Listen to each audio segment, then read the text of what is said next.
Hello, this is Jenny. If you're looking for a specific program, such as the Sandhills at Sherburne, looking from Colt to Crane, you are in the right spot. I apologize for starting a little late. I had some technical difficulties, but now we have that figured out. So thank you for joining. We will be visiting with a Friends member shortly. Then we'll go over some housekeeping for the program, and then we'll get right into the program with Ashley. So the first thing we will do, I will send over to Sue Hicks so that she can give a little message from the Friends. Sue, if you are ready, you can join. Sure. Hi, Jenny. Hello. Yes, welcome to everybody on behalf of the Friends of Sherburne. And you might say, well, who the heck is that? Our organization is a nonprofit, and what we do is support the refuge in many ways and promote it. And if Jenny can share a couple of slides, then I can show you in some pictures. In a normal year, we would be helping to bring students to the refuge for hands-on programs, learning. There you can see some of those little hands-on. And we would also be helping to bring events like the Fall Wildlife Festival to the public free of charge. And we'd probably be hosting other events at the Oak Savannah Learning Center. However, this has been a different sort of year. So this year, we've done projects that help improve the visitor experience, things like improving trails, providing more signs, a welcome station at the wildlife drive. And also this year, it's different because normally we would have had a fundraiser event. We would have been able to have our nature store open, and we would have been able to talk to people at events about joining our organization. So we have something special this year, and it is called the Sandhills Celebration. And I'm not gonna spill the beans on how many cranes there were at the count today, but the cranes are still here, and they're more than there were last week, and maybe there will be more next week. So we thought this would be a good way to celebrate and have a virtual party where we could kind of have a potluck, or if you want to scale it up a bit, maybe a gala dinner for the cranes, and invite our fans and our members to quote unquote donate a dinner item virtually, of course.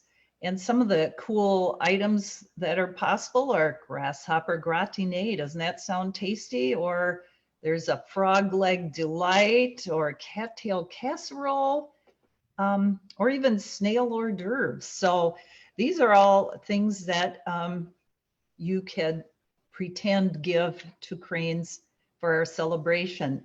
And what you do is you go to the link on the bottom, the Sandhills Celebration address, and you can pick out the amount that you'd like to give, and it goes to a good cause.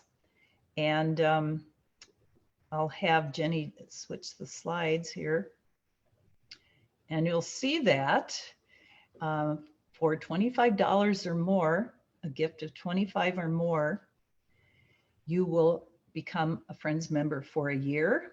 If you're already a member, you'll extend your membership for a year, and you will get our 2 written newsletters or paper newsletters a year, 10% off the nature store. And for this celebration only, you will receive one of those really neat Sandhills Celebration bandanas. You'll see the photo of that on the right. And please notice, once Ashley comes on, she is wearing one of those Sandhills Celebration bandanas, which is only appropriate because she designed that for the Friends of Sherburne. So if you go to the website give.classy.org/Sandhills Celebration, you can make a gift and get your own bandana.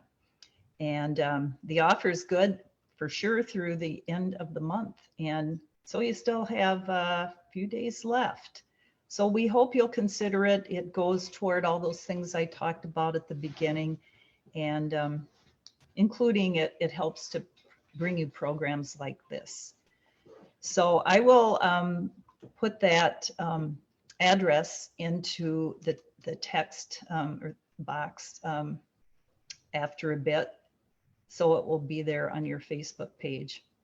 So thank you and enjoy the show. All right, thank you so much, Sue, for that little bit of information about the Friends and how you can donate to raise some money for that organization that helps the refuge quite a bit. So if it will go to the next slide for me, we have just a little bit of housekeeping here. This program is going to be recorded. We will post it, well, it will post on the Facebook, the Friends of Sherburne National Wildlife Refuge Facebook page. So you can watch it later. If you really enjoyed the program, you can share it with a friend so that they can watch it later. And please ask some questions, leave some comments as you listen to the program. We'll answer as many questions as we can. If some people do watch this recording later, you can still add questions and we'll get to them when we can. And of course, a little note here, if you're looking to view cranes at the refuge, because obviously the Wildlife Refuge at Sherburne is a really good place to see crane staging before they migrate south. You can check out our last program we had that showed areas to look for. Otherwise, you can peruse the Friends Facebook page, and they also have some information on places to go to see those. So I think at this point, I will let Ranger Ashley join, and she can run us through our program. Hello! I tried to deck myself out as much crane gear I could today between the bandana and my background. So I'm in the spirit. We're going to talk about these awesome animals, sandhill cranes. They are pretty awesome. They're pretty easily identifiable by that red patch on the top of their head. Fun fact, that little red patch isn't feathers, that is actually skin. And in this photo that I have on this slide, the bird almost appears a rusty color. Their feathers are actually naturally a slate gray, and when you see them in the fall, like right now, they will probably be more of this gray color. But when they're here in the spring, they like to preen their feathers using the mud on the refuge. And our mud at Sherburne is very iron rich, so that kind of stains their feathers that color. And it's thought that the cranes actually do this on purpose to help them better blend in with their surroundings. Another fun little, just quick fact about their appearance. I always like to giggle. I always think it kind of looks like they're wearing a Victorian bustle skirt with how their little tails on their rump all perk up. Those are actually not tail feathers. Those are elongated wing feathers that the sandhill crane uses for display. Now, one more quick sandhill crane, I guess, biology fact before we get into it a little bit more. Sandhill cranes actually have 3 eyelids. They have a top and a bottom and a thin membrane that closes horizontally, and that helps keep things like dirt and dust out of their eyes.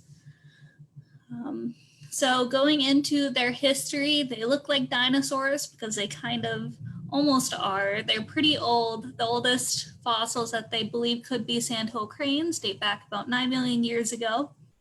They aren't entirely sure, though, whether these fossils are from a sandhill crane exactly or from a nearby relative. But they do have one fossil that has been dated 2.5 million years old that they absolutely know is from a sandhill crane.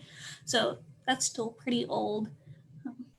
Quick thing, I'm going to go into this a little bit more detail in a few slides, but Sherburne tends to get greater sandhill cranes. There tend to be 2 categories. Most sandhill cranes are grouped into. Those will be greater or lesser. The difference is, as their name suggests, size. Greater sandhill cranes do tend to be larger. They tend to be 4.5 to 5 feet tall, while lesser sandhill cranes tend to be about 3, maybe 3.5 feet tall. All right. So when you see them at Sherburne, they are probably making lots of noise. They are very loud, extremely vocal. And the one you are most likely to hear is this first one. So if we could go ahead and play that.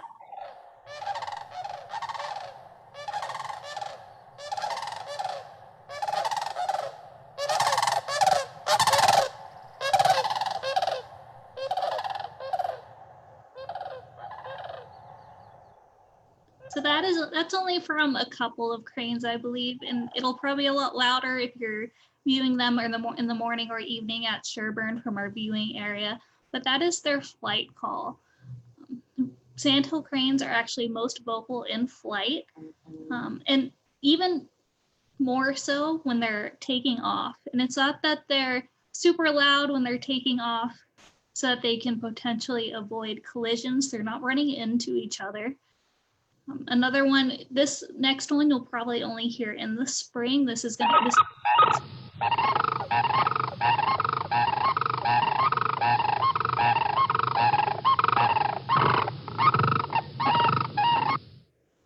So a unison call is between pairs.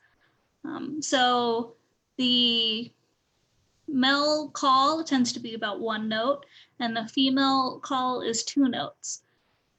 This has been useful for us in the past in terms of kind of gauging about how many mating pairs we have on the refuge in the spring. And then there's one last one that's pretty cool. It sounds really different from their other ones. So it was really quiet. I hope everyone could hear it. That is what we call a purr or contact call. If we want to go ahead and play that one more time just in case. So these calls are really quiet because it tends to be used in family groups when cranes are feeding together out in the fields and wet fields. It's thought that these are so quiet because in these locations when they're out feeding, they're vulnerable to predators, so they want to stay quiet and undetected. And so there are many calls, way more than the basic 3 I went into here. They're extremely complex creatures, and we don't quite know what all of their calls mean, but those are the big 3. So how do they make these sounds? Let's go into the science of it a little bit. They kind of have 3 features that helps with this. They have a really long trachea that kind of, it coils against their sternum and it kind of vibrates, which makes an almost rattling sound. And then they have an enlarged syrinx. Syrinx. I hopefully pronounce that right, but they're basically bird vocal cords. And that helps them get really loud as well. But all of that little winding tube, you can kind of see it in the, I guess, the illustration. The big winding tube. In about a 4-foot tall sandhill crane, there's actually 50 inches of windpipe. So they have a lot of anatomy to be able to make those awesome calls.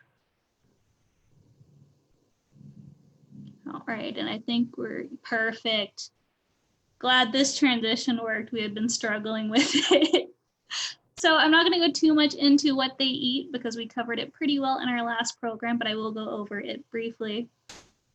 In the fall right now, they're mostly going to be seen out in the harvested fields, eating leftover corn and that sort of thing. This time of year, we're looking for all those carbs. It's kind of carb loading time for migrating. It takes a lot of energy and they just want that kind of quick, fast food. During the last program, we also got the question, do they eat soybeans? After a little bit more research, I learned that they have been seen in soybean fields, but they have not been observed actually eating the soybeans. What they're normally doing in soybean fields is they're probably eating the bugs from among the crops, And then also, while they're at it, they're probably fertilizing that soil, so that's pretty helpful as well. Now in the spring, they're looking for high protein because they're busy mostly working on egg production and they need that strength. So during this time, they're going to be around the wetlands and they're going to be looking for things like insects, fish, frogs. They're pretty unpicky, pretty opportunistic eaters, and even aquatic plants.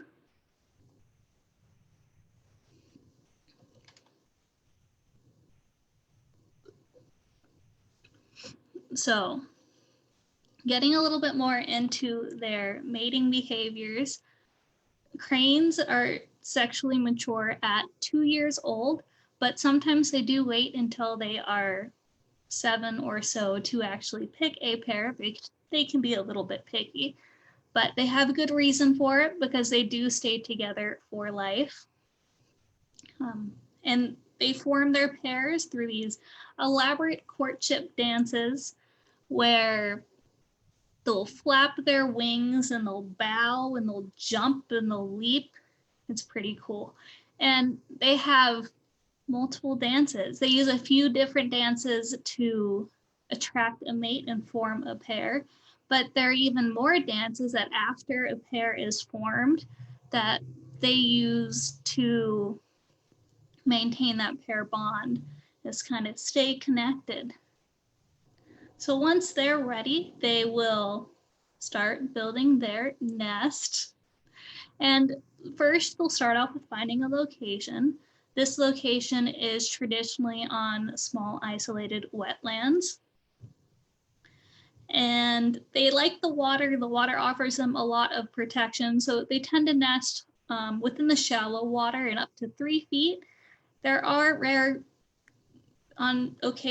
occasions where they will nest on solid ground, but that isn't super common. And there's a high, the colts survive better when the nest is on the water. So the pair will work together to kind of gather materials, and the materials tend to be whatever makes up the dominant vegetation in the area, whether it be cattails or grasses, that sort of thing. And they'll work together to gather the materials, but the female is normally the one to actually build the nest and arrange the materials. I don't think this happens in all cases, but in most cases, it is the female actually arranging the nest. One thing I forgot to mention is that when they do nest in that deeper water up to potentially 3 feet, their nests aren't always built from the ground up.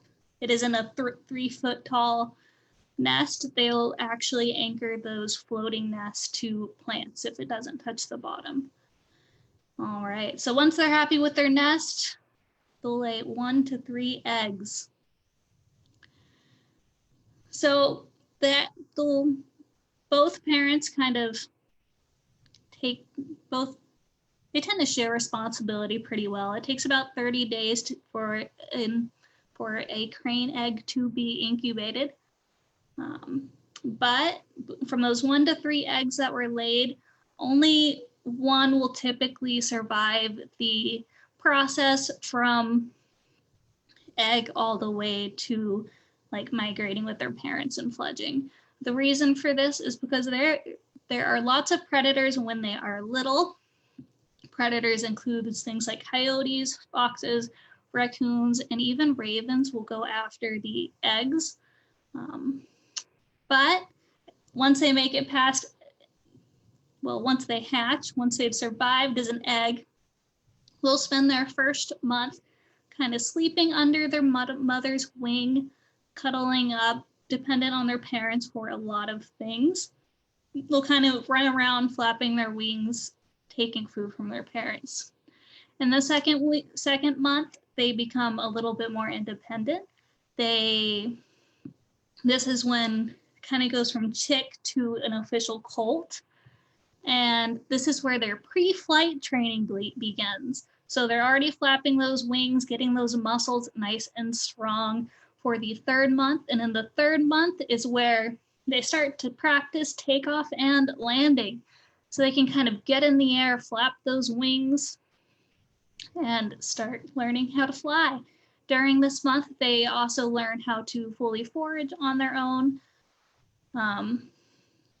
so that they can get their own food, but they do tend to stay with their parents for even a little bit longer. Colts will stay with their parents through winter and until the following spring. So if you're out watching cranes, it's kind of fun to see if you can detect the colt. Their calls tend to be, well, they aren't colts at that point, they're more immature cranes, but their calls tend to be more high pitched, and a lot of times they'll be flying after their parents, kind of crying out in a panic.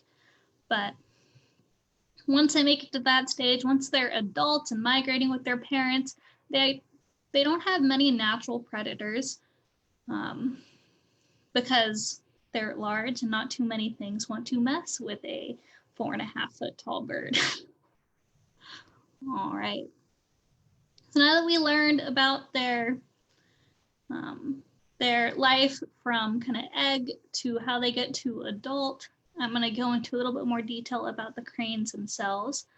So sandhill cranes have quite a few subspecies. There are 3 migratory and 3 non-migratory. The migratory cranes are the greater, lesser, and Canadian. Fun fact, the Canadian subspecies is kind of controversial. Some people see it as a hybrid between greater and lesser cranes, but others say they're kind of different enough to have their own subspecies.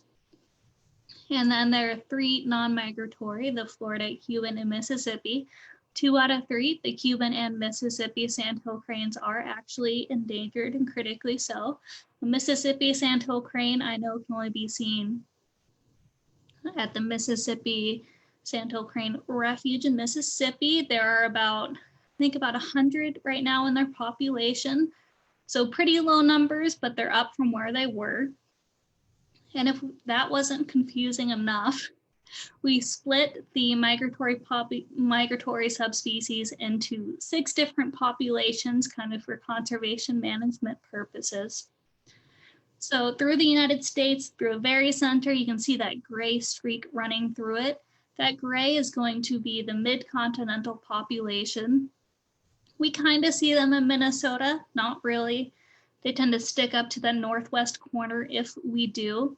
What's really cool about the mid-continental population is that it is made up of both greater and lesser sandhill cranes. And it's also the largest. So that mid-continental population actually consists of, I think it was almost 600,000 birds now, between 400 and 600,000. But here at Sherburne, we tend to see the eastern population, which is that orange off to the right. There are about 90,000 birds today, but it wasn't always that way, but we'll get into that a little bit more in a second. The eastern population is all greater sandhill cranes, and they tend to migrate down south to kind of Florida and alternatively down kind of towards Louisiana, but they aren't migrating quite as far as we've always seen them do. They've been seen overwintering as far north as Kentucky now, which is kind of interesting. They're still trying to figure that one out completely. But now that we kind of have a grasp of that, we're going to move on a little bit to migration patterns. So I'm only going to talk about migration for the eastern population because I think we want to get to Q&A and I'm kind of starting to run low on time. The eastern population breeds around the Great Lakes, and a lot of the cranes we see at Sherburne come from north of Lake Superior because they don't really like to fly over water. So instead of flying over any sort of large lake, they're going to fly all the way over to Sherburne and then go south, which is pretty It's quite the detour, actually. But a few migration facts. Sandhill cranes are really fast flyers. They can fly 25 to 35 miles per hour. During migration, they average 200 to 300 miles a day. And if they really want to and the wind is in their favor, they can make it up to 500 miles a day. So that's quite the energy they need to use, which explains why I need to stock up on all those carbs in all of our fields. All right, so I think so what about cranes specifically at Sherburne? A little bit getting into the specifics. So we had record numbers last year, which is super exciting. Cranes come here to stage in the fall, and last year there were over 14,000. Our last crane count we did was this morning, and our numbers have continued to go up. Right now we're at 11,244. And I'm curious where we will be next week. Everyone's wondering if we're to beat that 14,000.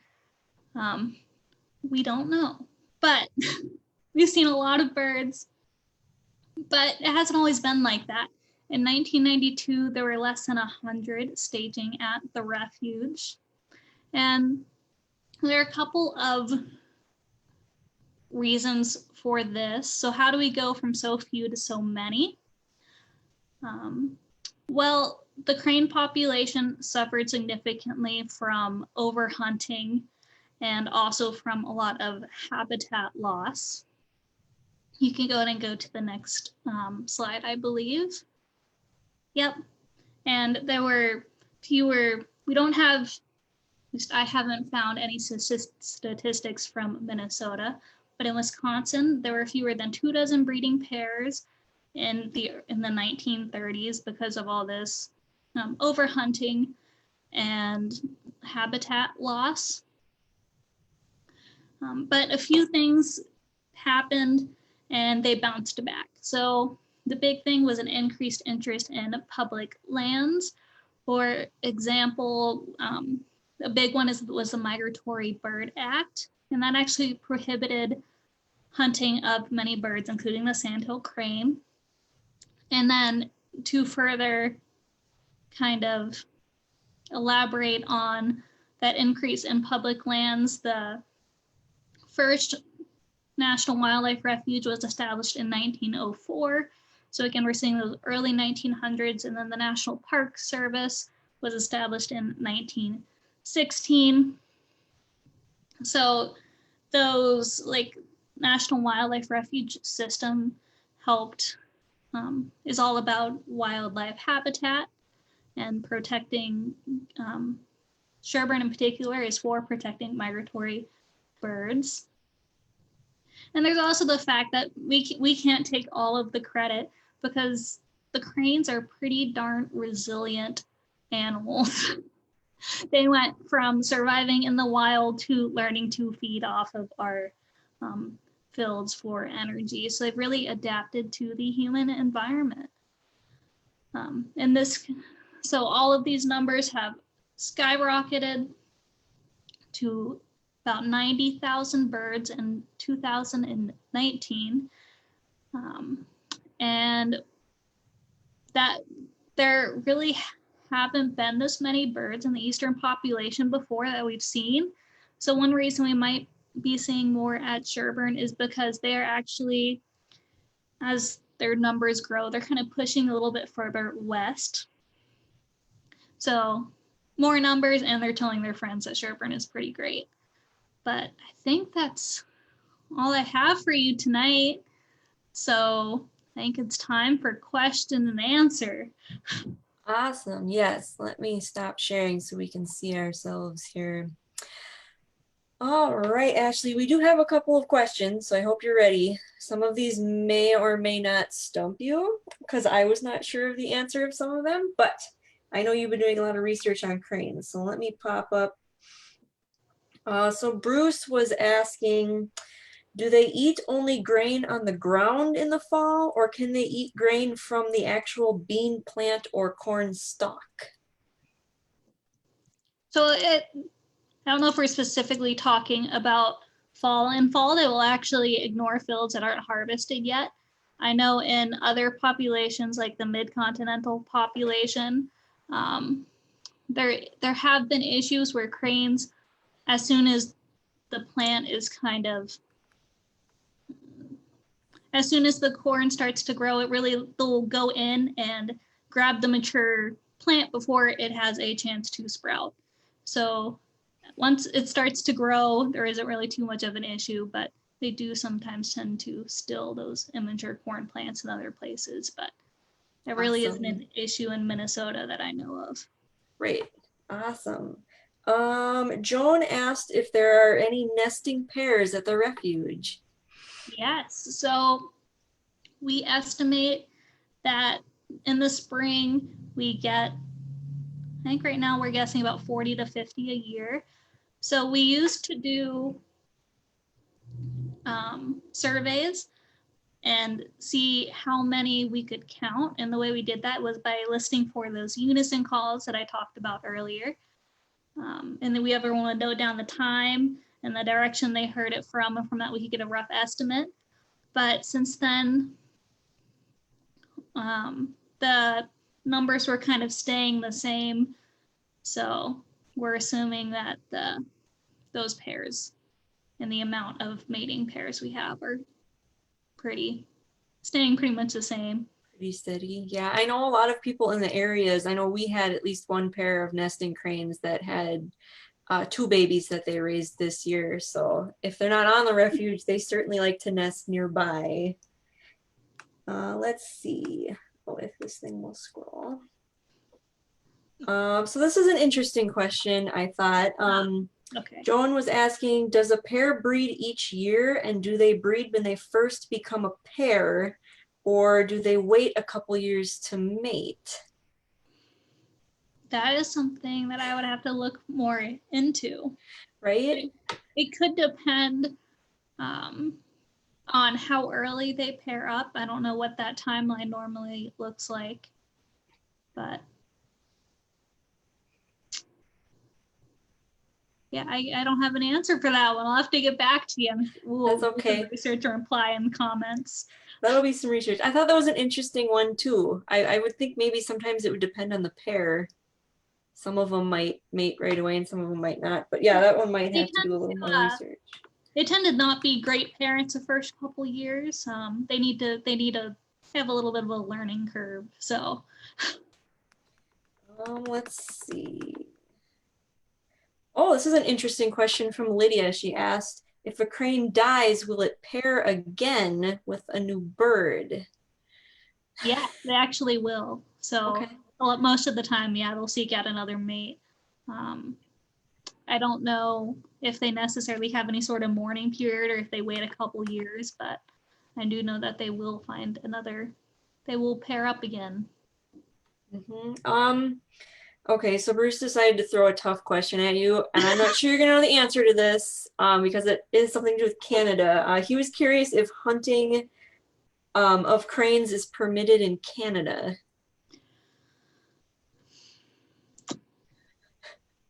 I don't know. Is my quick answer. It is permitted near to Canada if you count the very northwest corner of Minnesota. There is a season on the mid-continental populations, I believe. Okay. Let me see if there's any other questions. If this will let me scroll. Do you know the typical lifespan of a sandhill crane? Yes, I meant to bring that up, so thank you. It tends to be about on average 20 years, could be more, it could be less. So they tend to live for quite a while. Yeah, that's a pretty good lifespan. Do they migrate through Sherburne in the springtime? So when they come back up, do they migrate through here? So I know we don't get nearly the amount of numbers. I'm assuming as it's kind of, when I'm on a road trip, I don't always stop in the same spot. And I'm assuming it's probably pretty similar for cranes. But I know we don't get nearly as many numbers in the spring. That's mostly our pairs that are coming to stay to breed. So okay, awesome. Let's see. Julie said that she had a couple cranes who had a colt this summer. They left their property approximately a month ago. She was curious if it's likely they are staging at the refuge with the rest of the cranes. They could be. One reason they do is they kind of gather so they can all fly off together. I guess there's probably some safety in numbers, but I'm not necessarily sure if they'd come this way and then fly south. So, Let's see. Do cranes migrate at night? I'm pretty sure they mostly migrate during the day. I can't be 100% certain. I know they. I already forgot. I lost my train of thought. It's fine. I'm pretty sure it's pretty much daylight hours. Okay, yeah, I know. I think sometimes the smaller birds, like the passerines, the perching birds, tend to migrate at night just because they're so small. But I'm not sure cranes would have that problem, like of being predated upon because they're kind of huge. I know they like the safety of the our wetlands at night because it keeps them safe from predators. But I don't think that would necessarily be an issue at night in the air. I theoretically, if an eagle wanted to, they could go after a crane, but it would be quite the fight. Yeah, I would think so. Let's see. We have a couple more questions here. So when do you usually see the start of migration, and when are they usually done migrating? So I'm guessing means like when they leave the refuge, possibly? So I think I'm not sure of the overarching time span for when they leave the north of the Great Lakes and arrive in, let's say, Florida. And I think it'll change year to year based on how long they spend at places like Sherburne, because the time that they spend at Sherburne does tend to change. So when they start migrating, they'll all start to gather here, and they tend to like to stay here until the weather gets too cold. So when we start having consecutive freezes and they kind of have to, and they start getting stuck in the ice at night, they tend to call it quits and continue on.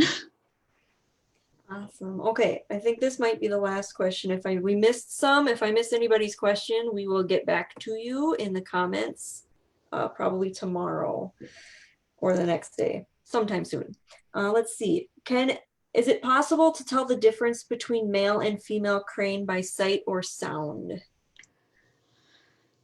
So the males do tend to be a little bit bigger, but very marginally so that it is not a definitive answer, because the cranes can vary in size.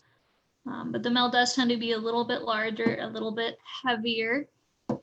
And then during the spring, you can probably call them based off of those unison calls. If you see them here making those calls or hear them, the male's call tends to be one note and the female's tends to be two. So that could be a good indicator in the spring. Awesome.